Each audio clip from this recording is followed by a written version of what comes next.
Imagine building a driverless taxi that could change how the world moves. No driver, no steering wheel, pure artificial intelligence. Now imagine that entire vision hitting a wall. Not because the technology failed, not because governments said no, but because of a trademark issue. Yes, a single legal detail. Today, we're breaking down how Tesla's ambitious Cybercab project ran into trouble, why a trademark squatter is involved, and what this means for the future of robotaxis. This isn't just a naming problem, it's a lesson in how even the biggest tech companies can stumble. What exactly is Tesla Cybercab? Let's start with the basics.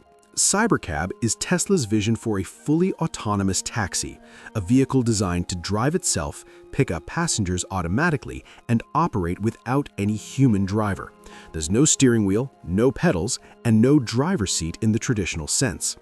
The goal is simple but massive: to create a robotaxi network that works like Uber but without drivers. You request a ride through an app, a car arrives on its own, it takes you to your destination, and then moves on to the next passenger. If successful, Cybercab could drastically lower transportation costs, reduce traffic inefficiencies, and completely disrupt taxi and ride-hailing industries. For Tesla, this isn't just another car, it could become one of the company's most important businesses, which makes the next part even surprising. The core problem: the Cybercab name. As Tesla prepared to move forward with the Cybercab concept, the company attempted to secure the Cybercab trademark. That's when the problem appeared. The name was already registered, not by a competitor like Uber, not by a major automaker, but by a trademark squatter. And that changed everything. What is a trademark squatter? Clear explanation. A trademark squatter is someone who registers brand names early, often names that seem futuristic or valuable, and waits for a large company to need them. When the real company shows interest, the squatter can demand payment, request licensing fees, or force a legal battle. In many regions, this practice is legal, and it's surprisingly common in technology, automotive, and AI industries. In this case, Tesla discovered that while it owned the technology, the concept, and the vision, it did not own the name. How did Tesla let this happen? This is where criticism started.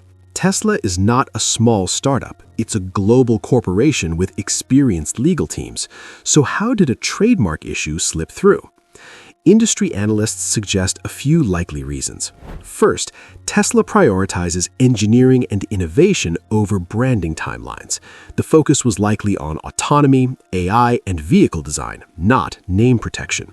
Second, trademark filings often happen later than public announcements, especially when companies want flexibility. And third, Tesla may have assumed the name Cybercab was generic enough to be available, which turned out to be a costly assumption. This delay gave someone else the chance to register the name first. Does this actually delay Cybercab? Here's the important clarification. A trademark issue does not stop Tesla from building Cybercab vehicles. Tesla can still develop the hardware, test self-driving software, and prepare its robotaxi infrastructure.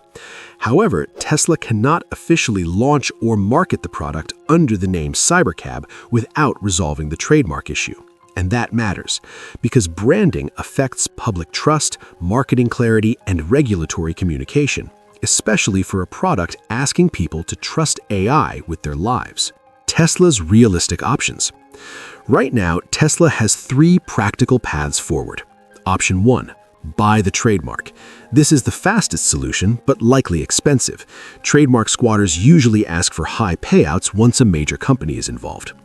Option 2. Fight it in court. Legal action is unpredictable. It can take years, cost millions, and still end without a clear win. Option 3. Rebrand the project. Tesla could rename Cybercab entirely. This avoids legal conflict but risks weakening long-term brand identity. None of these options are ideal. Each comes with trade-offs. Why this matters more than a name? Some people might say it's just branding, but branding is especially critical for autonomous vehicles. Tesla isn't just selling a car. It's asking people to enter a vehicle with no driver, trust artificial intelligence, and rely on software for safety. In that context, confidence matters. A trademark dispute creates uncertainty, even if the technology is ready.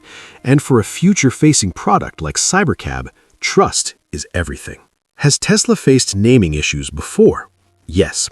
Tesla has previously adjusted product names, rebranded features, and modified terminology when necessary. But Cybercab is different. This isn't just a feature or model name. It represents a service, a transportation platform, and potentially Tesla's long-term revenue engine. That's why this situation is being taken seriously. What's most likely to happen next? Based on similar cases, the most likely outcome is quiet resolution. Tesla may negotiate a settlement, slightly modify the name, or delay public branding until legal clarity is achieved. What's almost certain is this: Tesla will not abandon robotaxis. Whether it's called Cybercab or something else, autonomous taxis remain central to Tesla's future. This story highlights an important reality. Even companies building the future can be slowed by basic legal details. Tesla's Cybercab didn't hit a technical wall, it hit a paperwork problem. The technology will move forward, the vision remains intact, but the lesson is clear. Innovation alone isn't enough. Execution, down to the smallest details, matters.